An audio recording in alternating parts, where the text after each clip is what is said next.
ગુજરાતમાં સૌથી ગંભીર પ્રશ્ન હોય તો તે માનવ જીવન સાથે ચેડા કરી માનવ જીવનને જોખમ ઊભું કરતો પ્રશ્ન છે. ખાદ્ય પદાર્થોમાં ભેળસેળનું પ્રમાણ વધી રહ્યું છે ત્યારે પૂર્વ આરોગ્ય મંત્રી કુમાર કાનાણીએ હાલના આરોગ્ય મંત્રી પ્રફુલ પાનસેરિયાને પત્ર લખ્યો છે. રાજ્યમાં ખાદ્ય પદાર્થોમાં ભેળસેળનું પ્રમાણ વધી રહ્યું છે, જેને લોકોના જીવન સાથે ચેડા કરતો ગંભીર પ્રશ્ન ગણવામાં આવે છે. અત્યાર સુધીમાં શહેરમાં નકલી ઘી, પનીર, તમાકુ, મેગી મસાલા અને તેલ સહિતની અનેક નકલી વસ્તુઓ જપ્ત થઈ ચૂકી છે.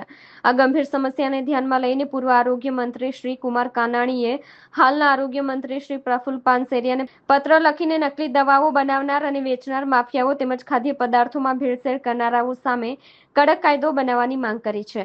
તેમણે પત્રમાં ભારપૂર્વક જણાવ્યું હતું કે ભેળસેળ કરનારા આજે બેફામ બની ગયા છે.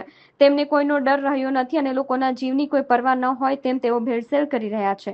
શ્રી કાનાણીએ આ મુદ્દો વિધાનસભામાં પણ ઉઠાવ્યો હતો અને પૂર્વ આરોગ્ય મંત્રી શ્રી ઋષિકેશ પટેલને પણ આ પ્રવૃત્તિઓ રોકવા માટે કાયદો બનાવવાની માંગ કરી હતી. તેમણે જણાવ્યું કે તેઓ લાંબા સમયથી આ માંગ ઉઠાવી રહ્યા છે. તેમના મતે ભેળસેળ કરનારા માફિયાઓને ડર લાગે એવો કોઈ કાયદો હાલમાં અસ્તિત્વમાં નથી. અગાઉની રજૂઆતોનું સંતોષજનક નિરાકરણ ન મળતા તેમણે ફરીવાર આ મુદ્દો ઉઠાવ્યો છે. આ સમસ્યાનું એક મહત્વનું કારણ એ છે કે ભેળસેળિયા ખૂબ જ સસ્તા ભાવે દૂરના અંતરિયાળ વિસ્તારો અથવા તો નાની કરિયાણાની દુકાનો અને ડેરીઓ પર આવી નકલી અને મિલાવટવાળી વસ્તુઓનું વેચાણ કરે છે. આપણે સૌ જાણીએ છીએ કે ઘણા સમયથી નકલી દવાઓ, ખાદ્ય પદાર્થો નકલી, પનીર હોય, ઘી હોય, ખાદ્ય પદાર્થોમાં ભેળસેળનું પ્રમાણ ખૂબ વધી રહ્યું છે. દિવાળી પહેલાં આરોગ્ય વિભાગ, ફૂડ એન્ડ ડ્રગ્સ વિભાગ ઘણી બધી જગ્યાએ રેડ પાડી. ખૂબ મોટી સંખ્યામાં, મોટા જથ્થામાં પનીર પકડાયું. સુરતની અંદર 9000 કિલો ઘી નકલી પકડાયું. ક્યાં છે પનીર? ક્યાં છે ઘી? શું થયું એ ઘી પનીર બનાવનારા વેચનારા લોકોનું? કંઈ જ નથી થતું. કંઈ જ ખબર નથી શું કાર્યવાહી થઈ. 2-5 કેસ થાય, 2-5 હજાર 25,000 દંડ થાય, છૂટી જાય, ફરીવાર પાછો ધંધો શરૂ થાય. બે ફાર્મ બન્યા છે ભેળસેળ કરનારા, નકલી બનાવનારા લોકો, માફિયાઓ. કોઈ ડર વગર, ભય વગર બે ફાર્મ પણ આ ધંધો કરી રહ્યા છે. તો એને અટકાવો કેવી રીતે? મિટિંગો કરવાથી, નિવેદનોબાજી કરવાથી, કોઈ આદેશો કરવાથી આ વસ્તુ શક્ય નથી.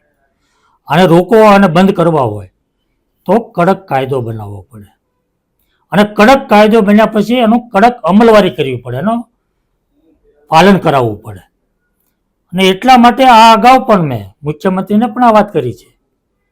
જે તે સમયે ઋષિકેશભાઈ પટેલ આરોગ્ય મંત્રી હતા, એમને પણ પત્ર લખ્યો છે.